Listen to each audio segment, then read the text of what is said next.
Go. Now I want to see if now it's any better. I'm now back in my normal map and I really don't want to be lagging. So I really hope that today or this time this is going to be healthier since this topic is quite important. That doesn't really understand the difference, your regular damage. Sorry. Between your regular damage and then hit rate. Sige, sige. Malanders. Man. Okay. 1 second. Let me see here. For those who are watching now, please let me know if it's lagging or something so at least I can try to fix it in some ways I could. I wanna see. Kasi wala pa eh. Okay. So it says here that the stream health is excellent. Ooh, thank God. I was trying to do it in Elveland, but I don't know what's going on. It's just super lag. I mean, I've got the chance to do that stream before, even while in Elveland, but today it just won't really let me. So while I'm trying to do my quest, um, well, technically my arena, let me go ahead and explain a little bit more information about the hit rate. So now, the reason why I say why is hit rate important kasi nga, there are two things pretty much that you have to consider when it comes to your account. One is your physical attack or magical attack. So technically, that's your base damage, right? That's your base damage. And then other than your base damage, we also have what we call the hit rate. Now, of course, the pro players do already understand this, so they don't really need my assistance for that. But for those players who are quite new or who are a little bit confused when it comes to the hit rate, what it does, like I said, this is the counterpart of flee.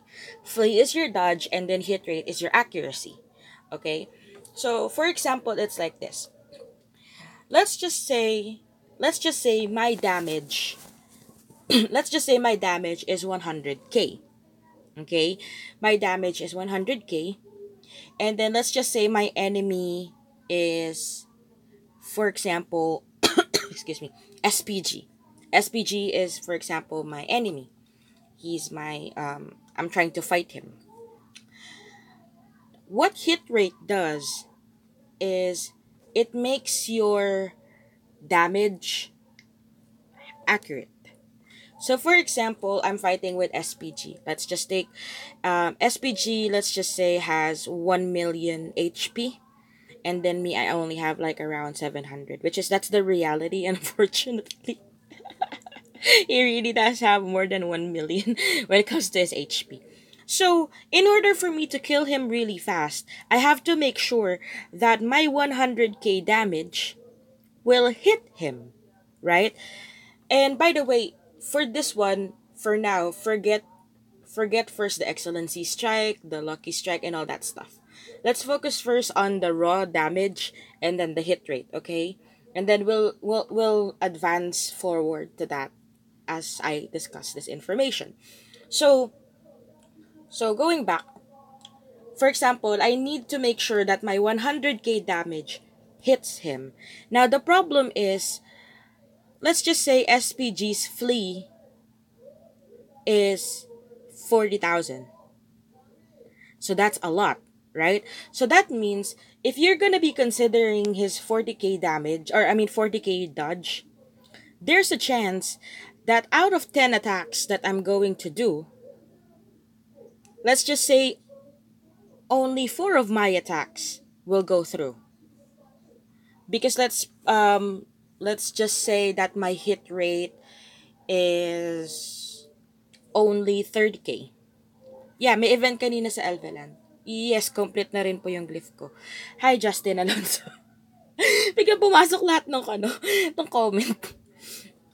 So, what hit rate does is it makes sure that your attacks will go through.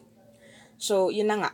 Dahil may dodge siya, so there's a chance that most of my attacks will get dodge. So, if I increase my hit rate, that will penetrate his dodge. Mawawalang kwenta yung dodge. Yeah, I saw you pew pew earlier in the cross server. So, hi. So, ayun. So, kunyari, kagaya niyan, I am fighting currently with some players. And as you guys can see, I didn't really remember exactly what the HP of this person was or what the BP of this person was. But if I remember it correctly, I think the BP is not super high. But as you guys can see, I'm technically losing from this person. Why? Probably this person has a higher BP than me, or he could also have a higher dodge rate than me. Plus the damage, plus you also have to consider the person's damage. Now, talo ako. Now that's one of the reasons why you have to consider, you have to consider your account or your character to be balanced. Kasi a lot of players are considering, oh yes, I just have to focus on the raw damage. I just have to focus on this. I just have to focus on that. Well, again, that's why he's 237. Hindi ka na naman nakatingin, Raya. Ang galing-galing mo talaga. So, ayun. Kagaya nun, he's 237k. Now, as you guys notice, based on the damage that I was doing to that person, I could possibly kill him. Now, what was the factor or what was the thing that made me lose against that person? It's not the BP. Okay? It's not the BP. But I am guessing that one of the major things pretty much that affected that fight was my HP. Overall, my character is doing good. The damage is okay, the defense is okay. The problem is, my HP is low. If you remember on my last week's stream, my overall HP was only 450. That's why when I got the chance to fight with Master Sword, it almost only took me two absolute zero blows in order for him to kill me. I mean, okay, considering that he has a higher BP than mine, he has a more balanced stat than mine. In arena, BP is important. No, Rick. That's not true. In BP, or in arena, BP is not important. In arena, what's important is your overall stats. BP, like I said, is just a mere number. A mere number to pretty much measure, just to measure your strength. However, without the specific balance of your character, there's a high tendency for you to lose. I don't know if you guys are checking MU Origin 2 Philippines page or MU Origin 2 page, but you will see there that there's a lot of screenshots going on showing that this person's BP is higher than mine. He is like 30k higher. There's a 30k difference between me and him. But I got the chance to kill him. And I remember before when we were all starting, Bio's BP was 50k higher than mine. Again, his BP was 50k higher. Imagine 50k difference. There's a lot of difference. There's a 50k difference. Again, 50k. You guys know that if the person has a 50k difference between you and him, it's gonna be hard. And there's a tendency that you will never win, right? And at some point that is true. However, during that time when I was starting, it was so easy to balance my character. Because there's only a few things that I have to consider. I only have to consider my wings, my gears, and a little bit information about my mount. But before, we don't really have the mount suits and all that stuff. So that's why I wasn't really bothered about about a lot of things that I should balance out. But in the end, I still got the chance to manage the balance of my stats. And during that time, I was only using a two-hand bow. So technically, I was literally starting. But I already know what to do with my character. Kasi nga, I tried to build. But again, that was example. What is, kasi I am at even server 29. That. Tapos na ako na. So, that's what lag. Lag. So you have to consider, you also have to consider The BP. Oo nga, maski sa akin lag eh. Maski ngayon lag eh.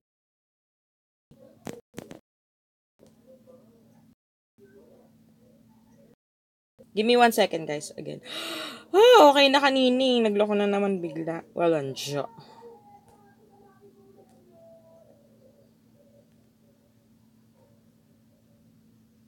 Still low. Don't you dare island of person. Any suggestion po sa diviner currently building po Lockset? Lockset is actually really good. Okay? Now, there's a lot of things that you have to consider, by the way, when you're trying to use a Lockset. One is when it comes to using a Lockset, you have to make sure that the stats of your, that the base stats of your Lockset is good. Kasi without a proper base stat for your Lockset is useless. It really is.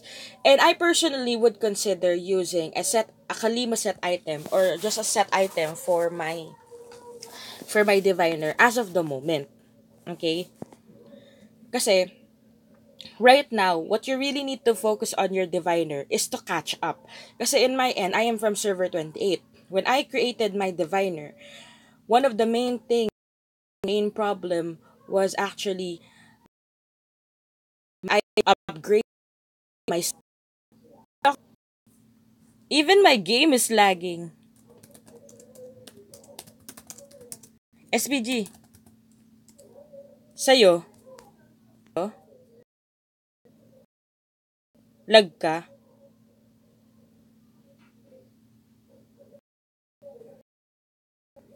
Sa'yo, lag ka. Game. Oh, ano ba to? Ano ba nangyayari sa Pinas? Pinas. I've already started.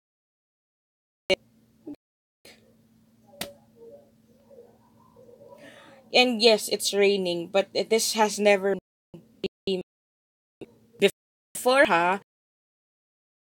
Right. So, their pretty much is ones and the one with the wiring on the top, and then there's another one which is the fiber which is underground. So the only time that it will only the only time that your Wi-Fi will be affected when it is if it's an earthquake or some hangin, dapat hindi apektado yung mga wire. So PLDT, sure ba kayong underground ng fiber nyo? Question yung PLDT.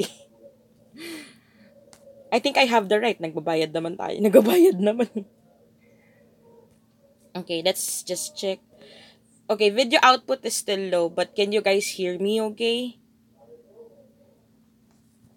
Even me, actually, pwede ko tingnan yung ano ko stream.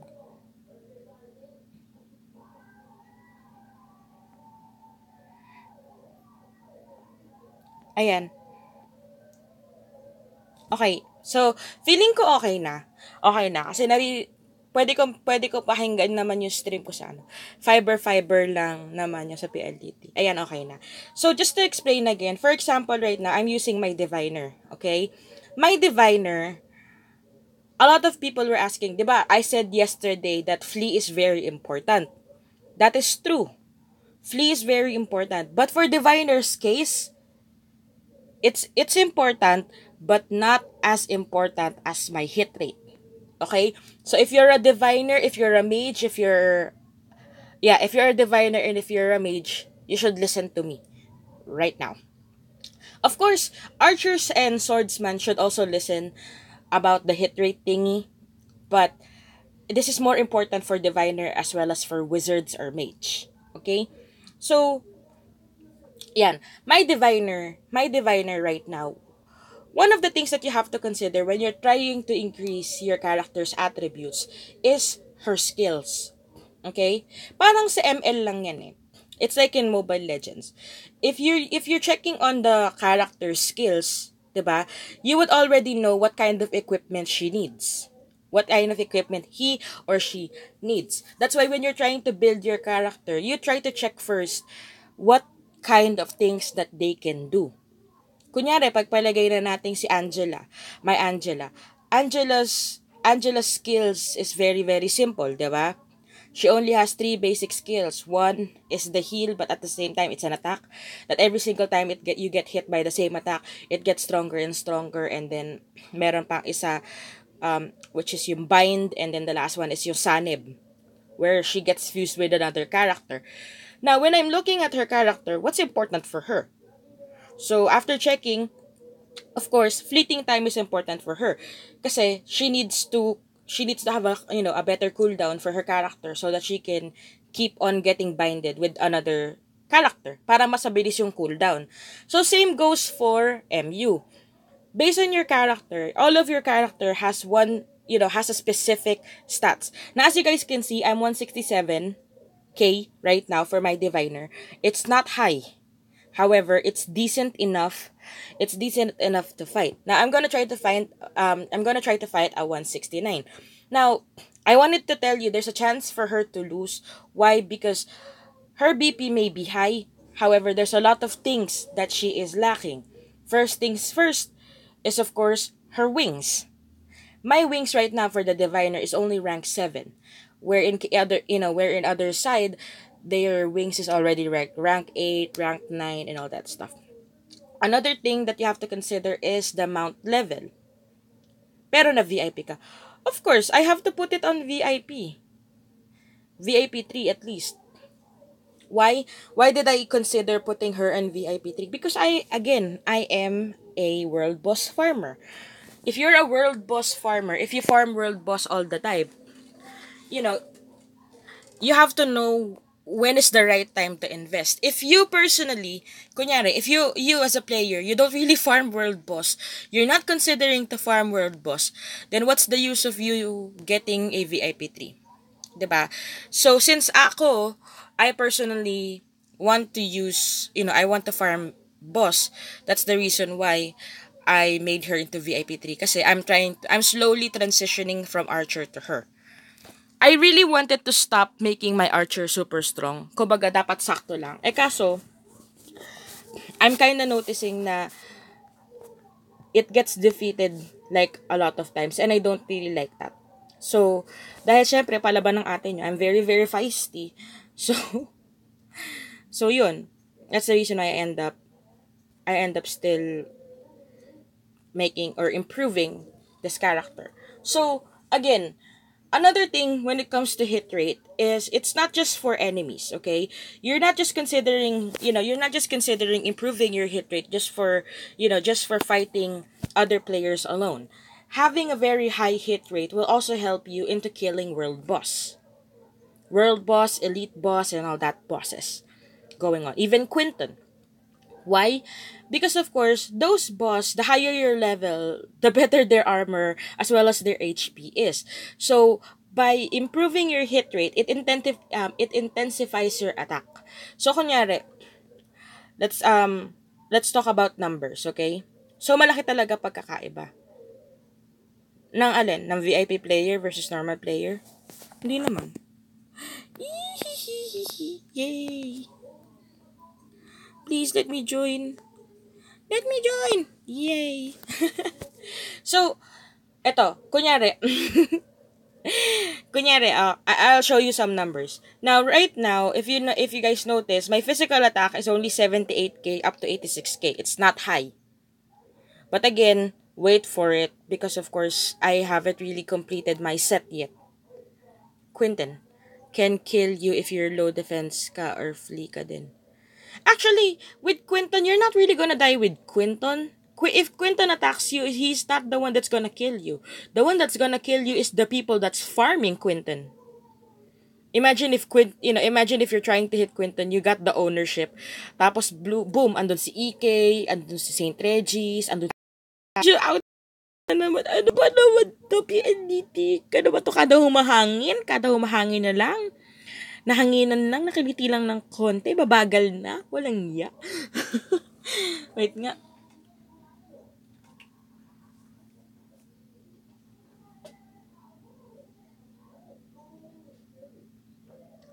Teka, lagging ah. I'm lagging.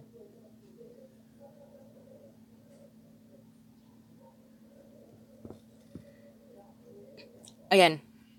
Okay na. Whew.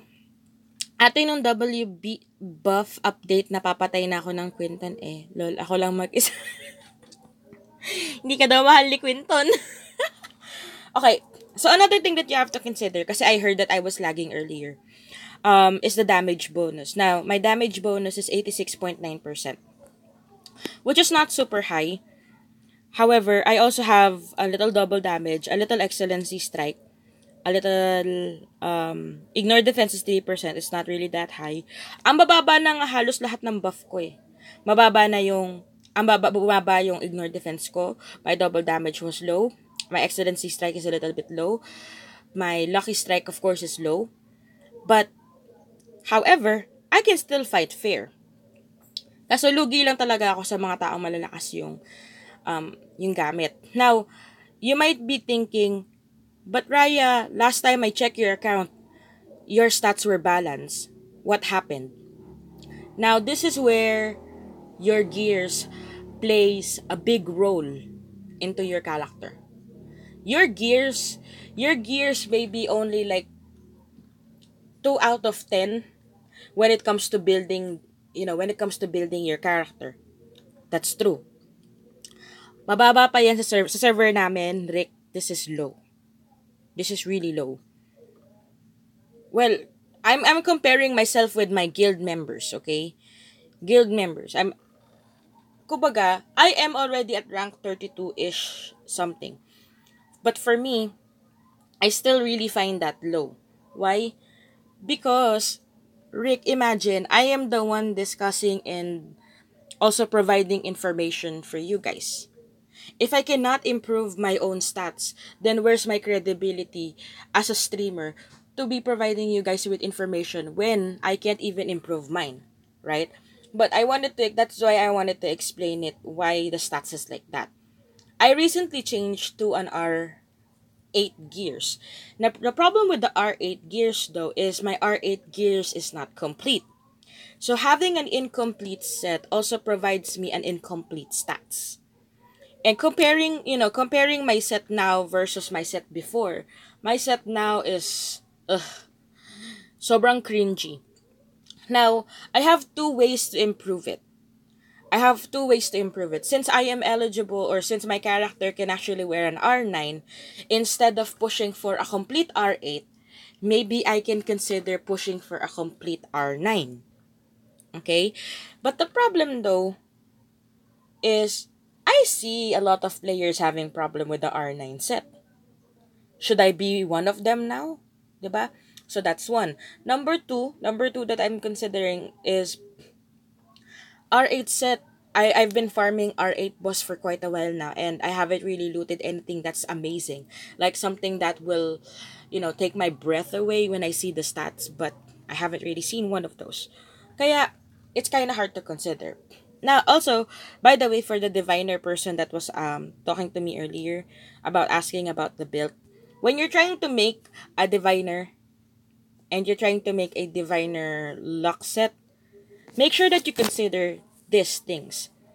For example, this is my base stats. This is the excellency stats. This is going to be your base. You have to consider either maya randol. You have to consider that you have a high defense or attack raw stats. This one, kung marami kang purple and orange, mas better. Also, check your stats. Check your stats every now and then. Check if what you're needing is excellency resist or defense bonus. Because, of course, if you already have a high excellency resist, then you should maybe stop focusing on excellency resist and then try to improve your defense bonus. Nagigets nyo? Kasi ang excellency resist only counters the excellency strike.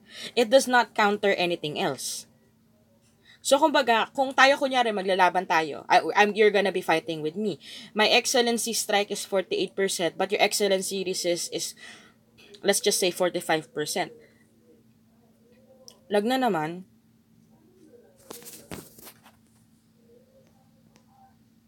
Okay naman ah. Okay, ulit. So, don't focus too much on excellency or anything like that. Kasi if you're gonna be fighting with me, 8% excellency strike, and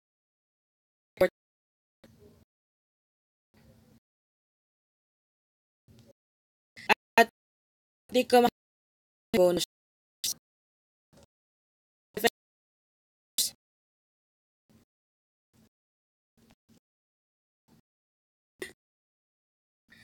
Like dito, you're talking about here, kung nasan dito. Kasi sa totoo lang, the main role of defense bonus is to really improve your raw defense. That's supposed to be the key. However, by improving your raw defense, you have to also make sure that there's something to really improve. Kumbaga, papataasin mo yung defense bonus mo. Pero kung ang papataasin mo lang naman is less than 10k lang naman yung defense or less than 20k lang yung defense. So, wala siya masyadong mai-improve. Get it? If you wanted to improve your defense, also consider, also make sure that you consider na you have something to really improve. Kumbaga, make sure that you have 40k and above. You have 40k and above raw defense before you consider, using defense or increasing your defense bonus. Kagaya ko personally before, I items with really high defense bonus. It's high. Meron ako mga nasa 8%, 10% on each item. And then, it would improve kind of what I yung stream lag yung napakagaling ng PLDT. Hinangin. Uy. Oh, lag.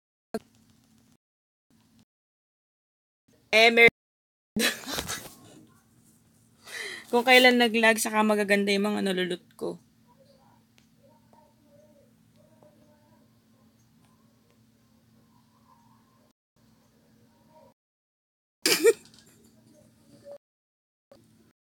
Joke lang nga.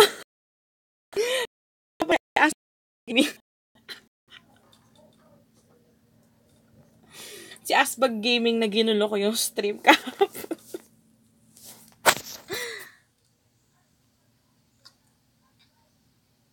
Asan yung boss?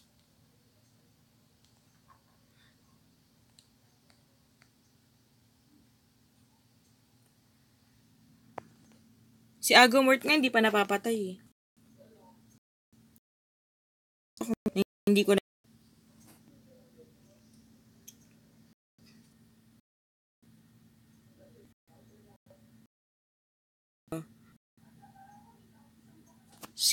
hindi ko sure kung si Blast Flash kasi either si it comes baka nga kasama yung sa server.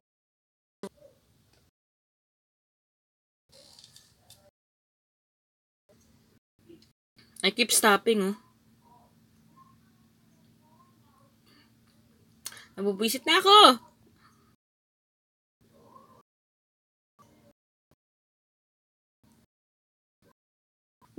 Wala si Blast Flash sa top 3.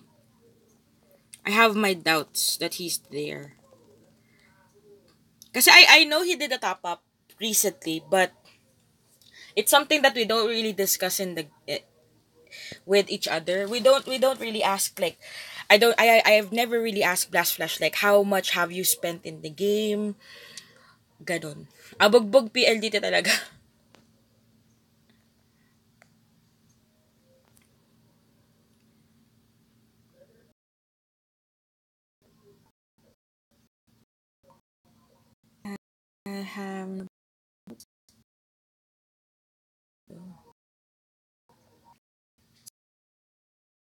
Mas hindi rin siya masaya na parang yan. Silang dalawa lang. Baka hindi sumali si Blast. Feeling ko hindi sumali si Blast Flash sa kanila. Pagdating sa top up king or something. Bunny Sky! It's not that he doesn't know what to do with his money. It's just that if you put it this way, it's like this. Wala, Lorenzo wala pa. Kasi I've been considering about doing a video about the spirits. The problem with that though was during that time it was too complicated.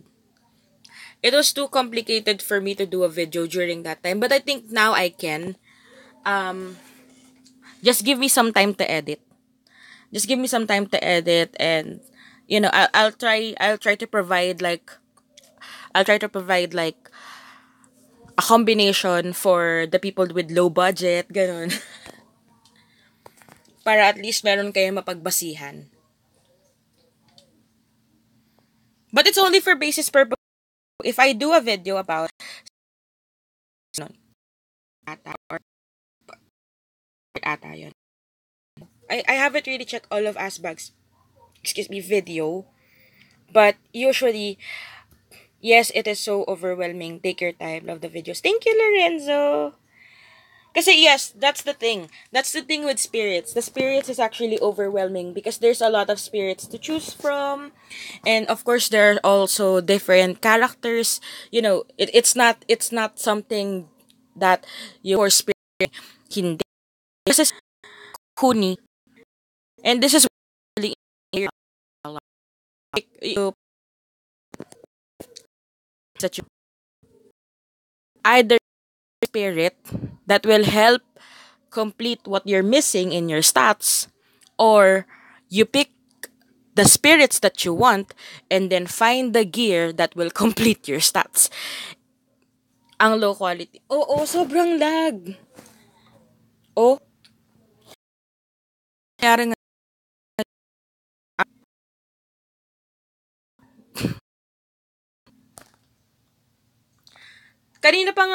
kanina nga while I was trying to do the world boss, kanina pa ako restart. As in, hindi ako nagre-restart. Siya lang ang mismong paulit-ulit, pabalik-balik siya dun. Tas maski kanina nung nag-aano ako, hindi, totoo naman it really is. Don't worry, when it comes to Ager saying things like that, that's his job. Moderator's job. Punahin ako, sitahin ako.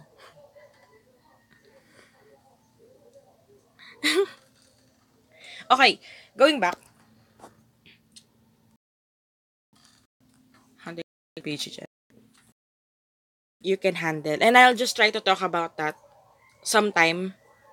Maybe I'll just, since I all of the tips for the fleet to improve it, or I mean the importance of it. Right, di ba may shiny item ka? Oh yes, I shiny armor. I showed